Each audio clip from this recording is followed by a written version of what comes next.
You think you've seen political showdowns before. You haven't seen anything like this.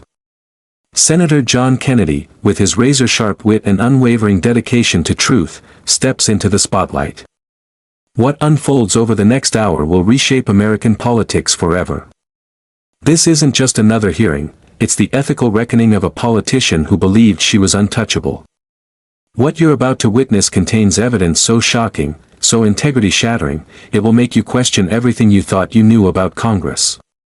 Listener discretion is advised. This is the story of how one Louisiana senator, armed with a briefcase full of evidence, confronted a controversial politician.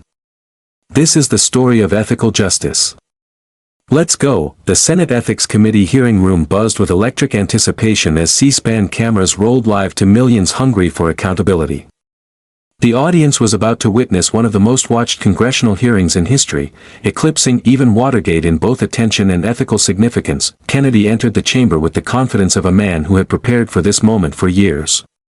His weathered leather briefcase held evidence meant to expose deep deception.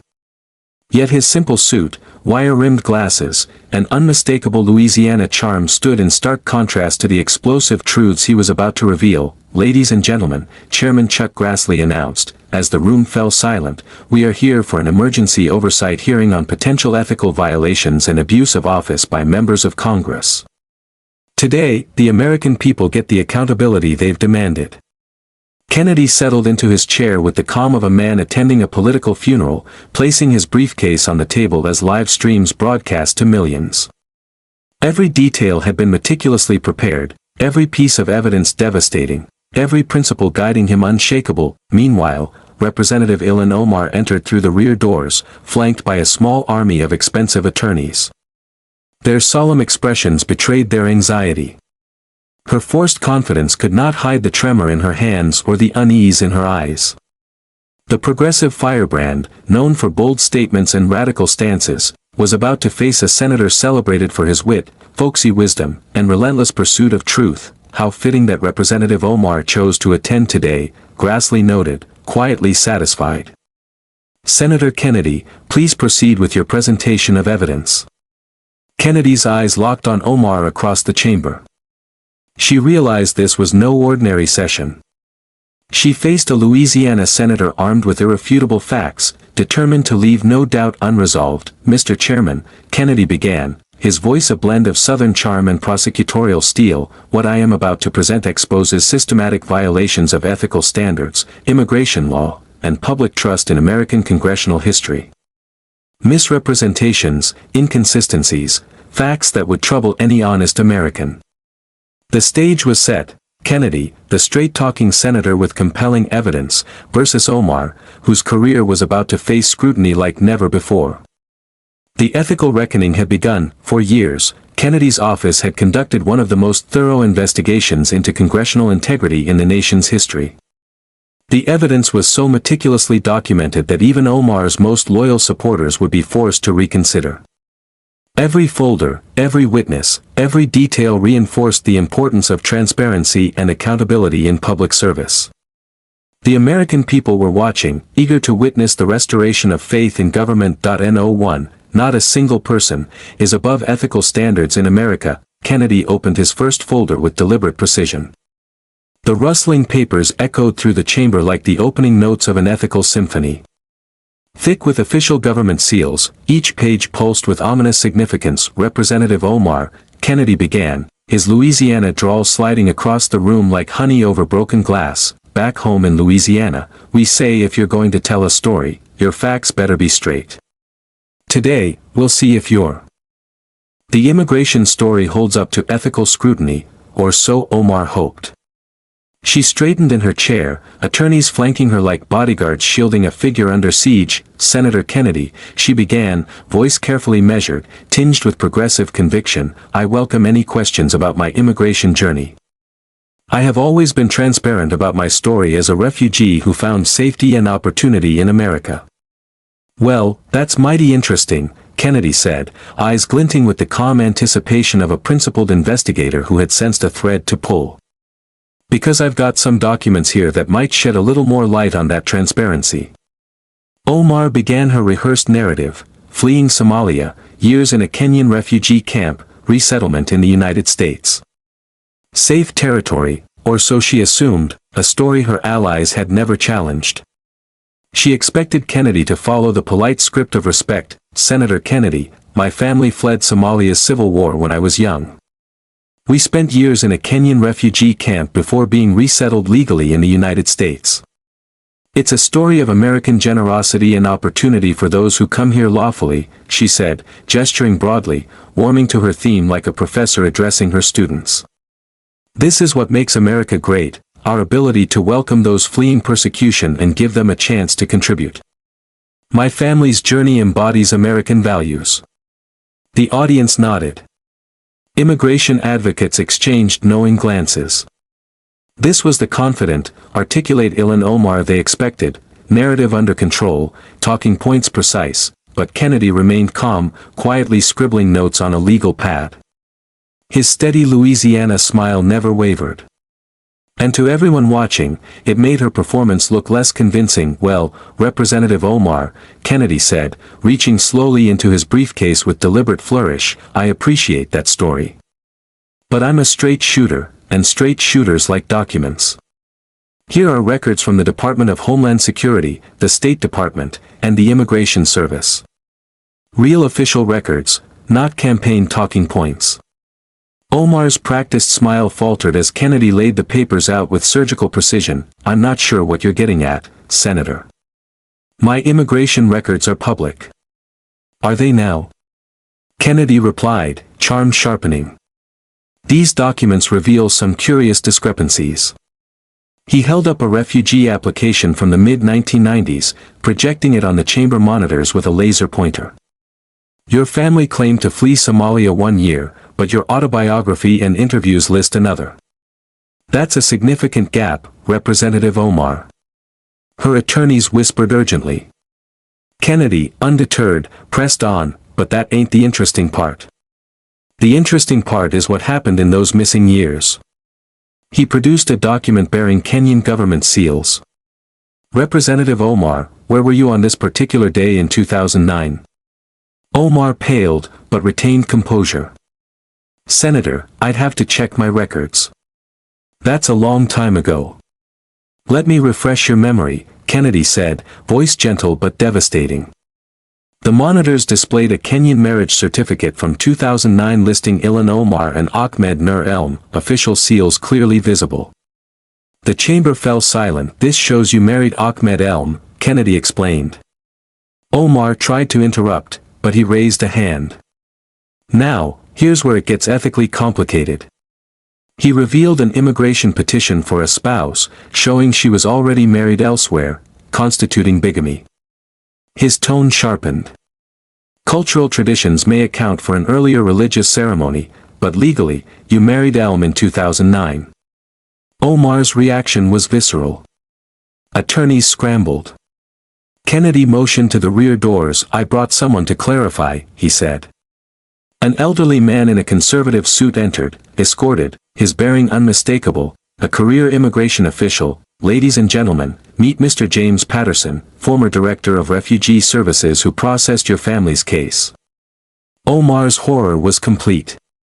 How had Kennedy found him? How had he convinced a retired official to break protocol? Patterson adjusted the microphone, hands trembling slightly, but spoke with steady authority shaped by 30 years of experience. On behalf of the American people, I must correct the record on the Omar family immigration case. His testimony struck like lightning: false family relationships, inaccurate persecution claims, mismatched timelines. Applications expedited under irregular circumstances. Kennedy leaned forward. Mr. Patterson, did the Omar family qualify for refugee status? Absolutely not, Patterson replied firmly. Standard procedures would have denied them. Kennedy displayed a timeline chart juxtaposing Omar's varying claims against official records. Different versions, different ages, family members, persecutions. Documents don't lie. Omar's defense faltered. These are minor discrepancies. My family found safety. Minor? Kennedy's voice rose, ethical indignation evident. Misrepresenting to the government is a serious federal offense with severe penalties, including deportation.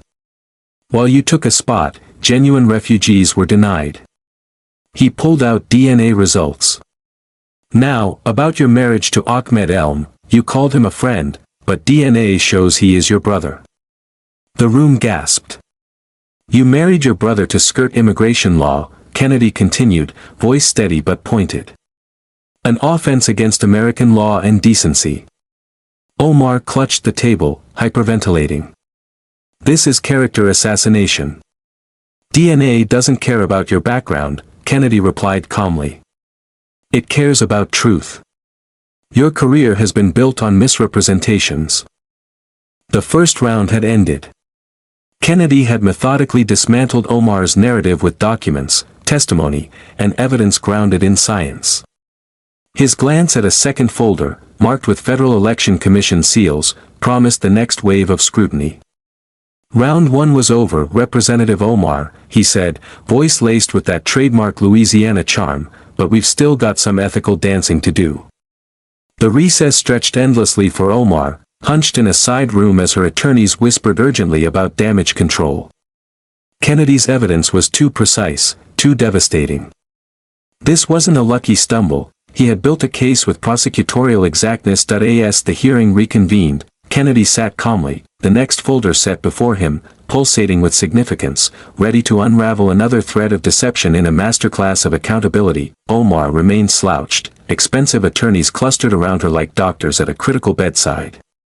The confidence that had carried her through years of activism was evaporating like dew under a Louisiana sun. Representative Omar, her lead attorney hissed urgently, we need to consider damage control. Kennedy clearly has access to records we didn't even know existed. Absolutely not, Omar replied, her usual fire dimmed. This is political theater, designed to silence a progressive voice. I can handle some Louisiana senator with ethical fantasies. But deep down, Omar knew something had shifted. The immigration documents, witness testimony, DNA evidence, it was all too precise, too devastating. Kennedy hadn't stumbled on this information, he'd been building a case like a straight shooter who never misses. When the hearing resumed, Kennedy sat with calm authority, a new folder prominent before him. Thicker than the last, bound with Federal Election Commission seals that seemed to hum with financial weight, Chairman Grassley announced, you may continue with your ethical presentation. Kennedy rose slowly, movements deliberate and predatory, like a senator who had found the perfect test case for accountability. Thank you, Mr. Chairman. Now, Representative Omar, he said, turning directly toward her, let's talk about how you've been spending the American people's money. Omar straightened, attempting confidence she no longer felt. Senator Kennedy, I have always complied with all FEC regulations and campaign finance laws. My financial disclosures are public record. Kennedy's smile was gentle, almost grandfatherly.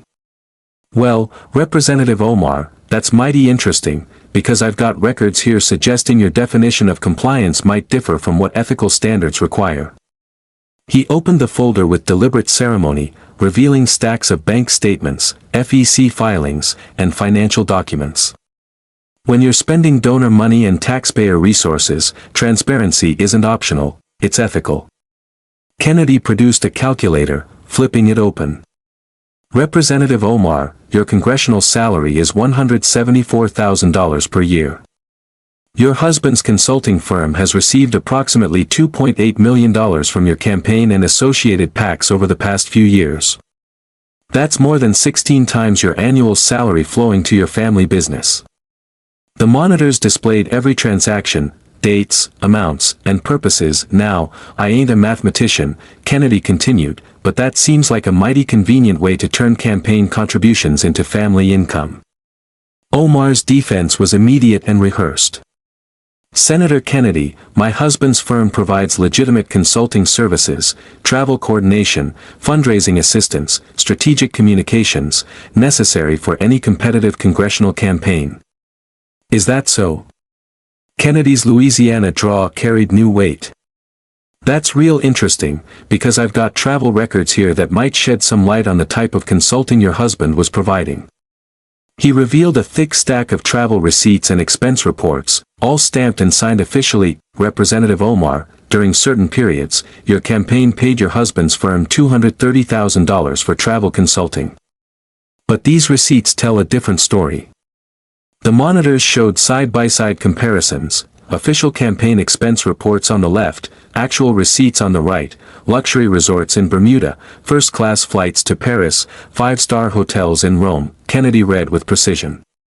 Now, I might be a simple Louisiana senator, but I'm having trouble understanding how a vacation in Bermuda constitutes campaign travel for a Minnesota congresswoman. Omar's panic became visible.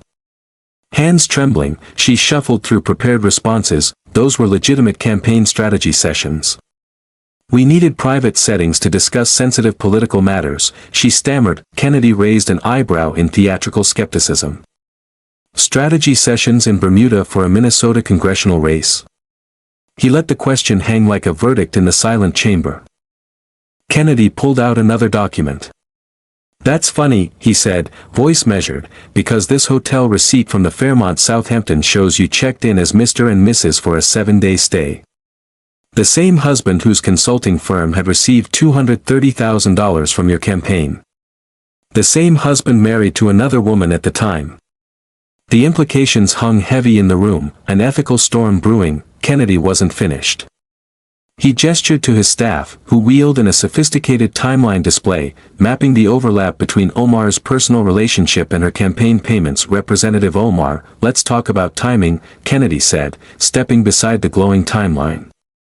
This chart shows something very interesting, when your husband's payments began and when your personal relationship became public. The timeline was damning. It traced the end of Omar's previous marriage, the first campaign payments to the firm, and the public emergence of her relationship, all aligned in a way that left no room for coincidence. You started paying your current husband's consulting firm months before finalizing your divorce, Kennedy said, literally using campaign money to fund an affair. Omar opened her mouth to interrupt, but Kennedy raised a hand. But that ain't the interesting part. The interesting part is what your husband did with that money while still married to his first wife. He displayed divorce court documents from the husband's first marriage. These are official filings, Kennedy explained. According to his ex-wife's attorney, he left his wife and children to pursue a romantic relationship with his client, Representative Omar, funded by campaign contributions. The personal details were devastating. Sworn testimony described discovering receipts for romantic getaways charged to Omar's campaign, love letters, and evidence that the marriage dissolved because of a congresswoman funding her paramour. Kennedy reached for a secure recording device. Now, Representative Omar, you've claimed all these payments were legitimate consulting fees. I have something here that might clarify what services your husband was really providing. The monitors flickered to life, a split-screen display. On the left, a $50,000 bank transfer from Omar's campaign to the consulting firm. On the right, a hotel booking confirmation timestamped 37 minutes later. Your campaign paid for consulting at 2:47 p.m., Kennedy said, and 37 minutes later, your husband booked a romantic weekend getaway at 3:24 p.m. That ain't consulting, Representative Omar. That's personal enrichment with extra steps. The chamber erupted. Omar's composure finally cracked. This is a violation of privacy. How did you get these private bank records? When campaign money is used for personal expenses, Kennedy replied calmly, bank records become evidence of ethical breaches. He opened his final folder for this round, marked with Federal Election Commission seals and criminal referral stamps. Representative Omar, he said, voice taking on the tone of a senator delivering a lesson in accountability, let me explain what you've done in terms the American people can understand. He turned to a whiteboard and began writing, campaign finance violations, personal use of campaign funds, filing false reports, wire fraud, tax evasion, conspiracy to defraud the United States. Each charge was accompanied by statute numbers and penalty ranges, 6 federal felonies, each carrying 5 to 20 years in prison. Kennedy faced her directly. Here's what really bothers me. While you were funding your romantic getaways with campaign money, legitimate candidates across America couldn't run for office because they were actually following the rules. His voice rose with ethical indignation. You stole from your own supporters. People donated $5 and $10 thinking they were supporting campaigns and causes, not luxury vacations for your paramour. Omar's response was frantic, incoherent. These allegations are baseless. My campaign has always followed FEC guidelines. This is a partisan witch hunt designed to silence strong voices. Kennedy's reply was swift, merciless. Representative Omar, the FEC doesn't care about your politics. It cares about the law. And according to the law, you've committed enough violations to spend the next century explaining yourself in federal court. He produced one final document for the round, stamped with Treasury Department seals and offshore banking marks. But there's one more thing, Representative Omar, Kennedy said, his tone grave. All these campaign violations, they're just the tip of the ethical iceberg. The monitors displayed complex financial flowcharts, money moving through multiple accounts and shell companies. Your family has established a network of trusts and offshore accounts, Kennedy explained, receiving over $3.2 million in questionable payments over the past years, from foreign organizations, through Caribbean banking havens, and ultimately into accounts under your family's control. The financial web was staggering, leaving the chamber stunned. Controlled by Omar's immediate family, Kennedy said with devastating finality, you haven't just violated campaign finance law. You've turned your congressional office into a personal ATM funded by sources that see America as their adversary. The second round was over.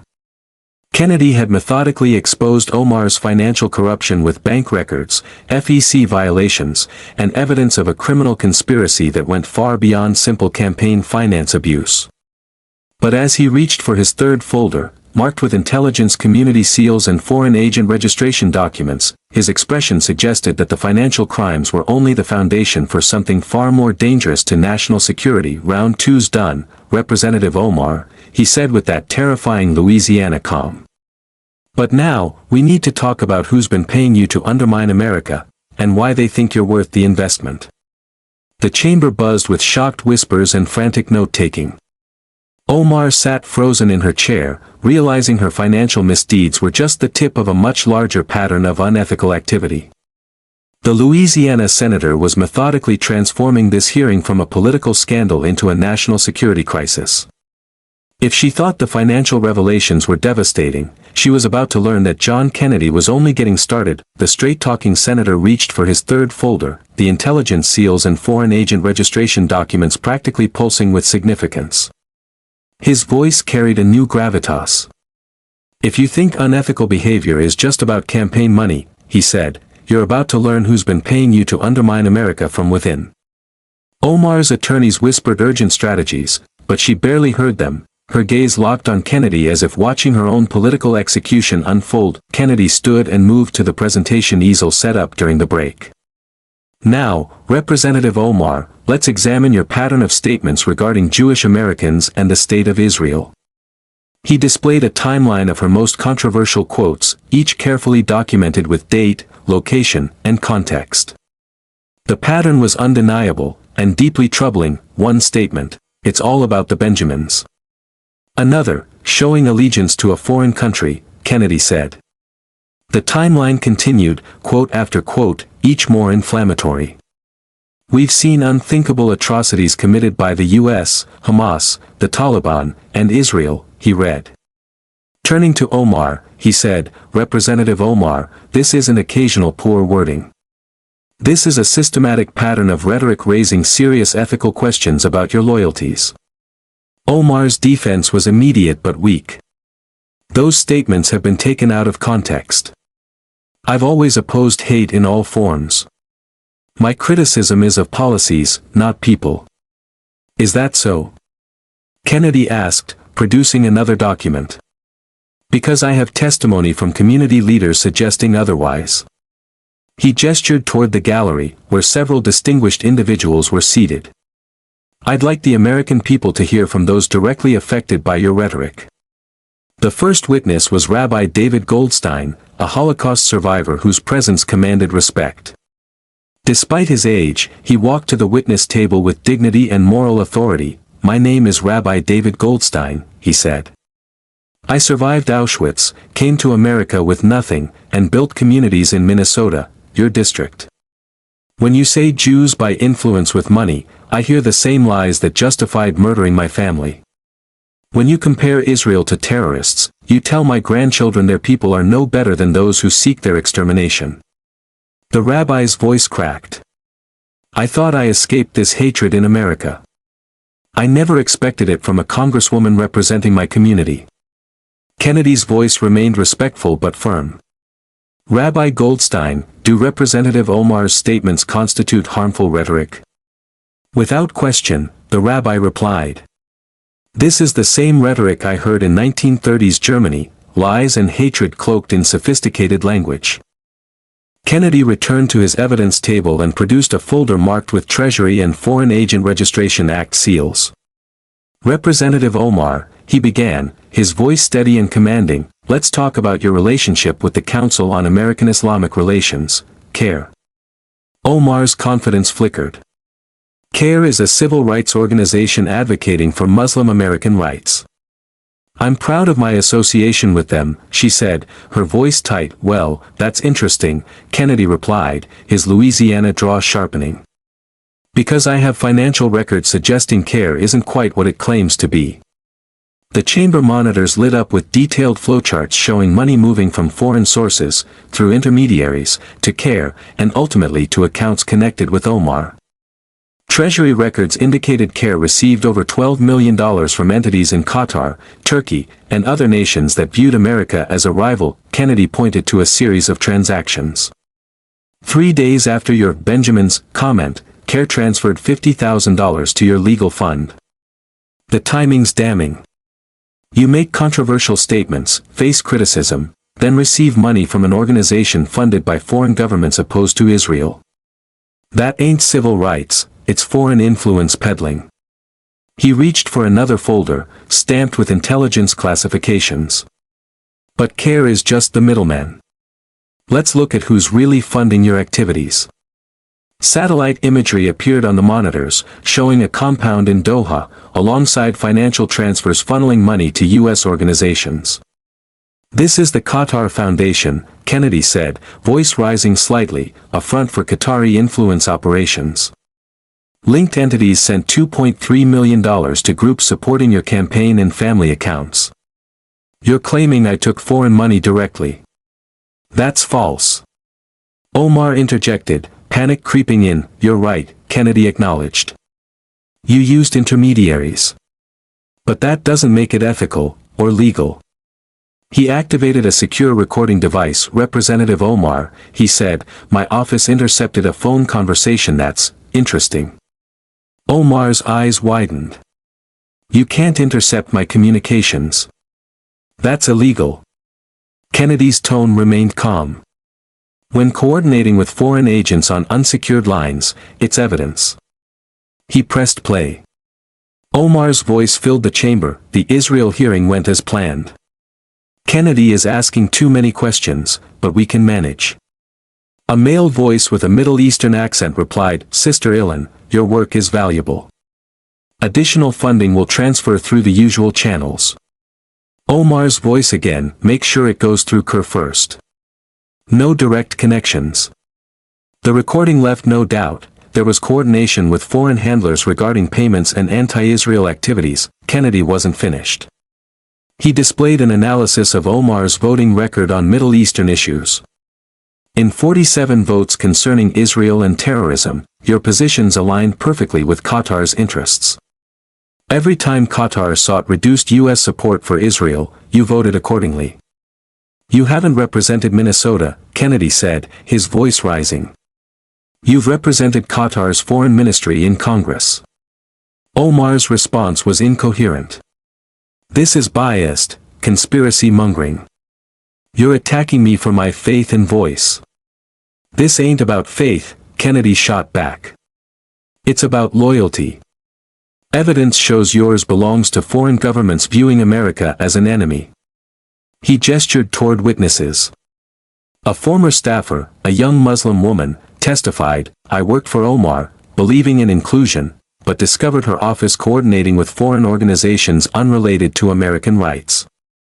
Calls from foreign accents instructed votes.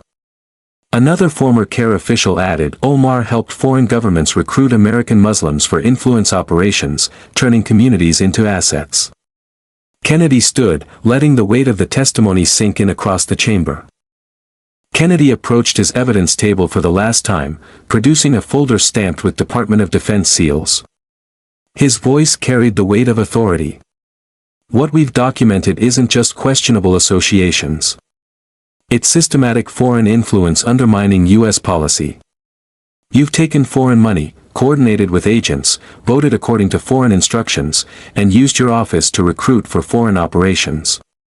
He paused, letting the words sink in. You've violated your oath and betrayed the trust of the American people. The third round ended. Kennedy had exposed Omar's foreign influence with records, recordings, and testimony, revealing a coordinated anti-American agenda.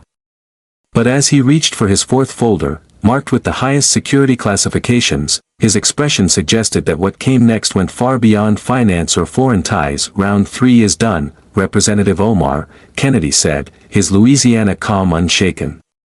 Now we talk about what you've done with America's trusted access and information. We talk about betrayal. The chamber buzzed with shocked whispers, but Omar sat frozen, her once bold demeanor crushed under the weight of Kennedy's relentless evidence. The Louisiana senator had transformed this hearing into a tribunal of accountability. Kennedy held up a worn copy of the Constitution. Representative Omar, do you recall the oath you swore as a congresswoman? Omar's voice was barely audible. Yes. I took the standard oath. Standard, Kennedy repeated, each syllable deliberate. Let me remind you, I solemnly swear to support and defend the Constitution against all enemies, foreign and domestic. That's a promise to the American people, not to foreign powers. He opened his folder, revealing classified House Intelligence Committee documents. As a member of the House Foreign Affairs Committee, you had access to sensitive national security information. Omar tried to maintain composure. My service has always respected classified protocols. Is that so? Kennedy's tone sharpened. Because I have evidence you shared classified information with unauthorized foreign contacts. The monitors displayed phone records, 14 calls made to numbers linked to Qatari intelligence, all within hours of classified briefings. The concerning part, Kennedy said, is what you discussed. Transcripts revealed Omar sharing U.S. military positions, diplomatic strategies, and warnings about operations targeting Iranian proxies. Omar's panic surged. Those transcripts are fabricated. Surveillance of a congresswoman is illegal. When a congresswoman betrays her country, surveillance becomes evidence, Kennedy replied, calm but unyielding. He activated a secure video system. On screen, Omar's sworn denials played alongside recordings of her coordinating with foreign agents. Lie after lie was exposed. Perjury is a felony, Representative Omar, Kennedy said. You've committed it at least 17 times. He displayed emails showing Omar using congressional resources to share legislative priorities with foreign officials, effectively turning her office into a hub of foreign influence funded by U.S. taxpayers. Kennedy's voice grew grave. What I'm about to present is classified at the highest levels, but Americans deserve to know. On a specific date, you attended a briefing on U.S. operations against Iranian nuclear facilities. Within hours, Qatari sources relayed those details to Iranian commanders.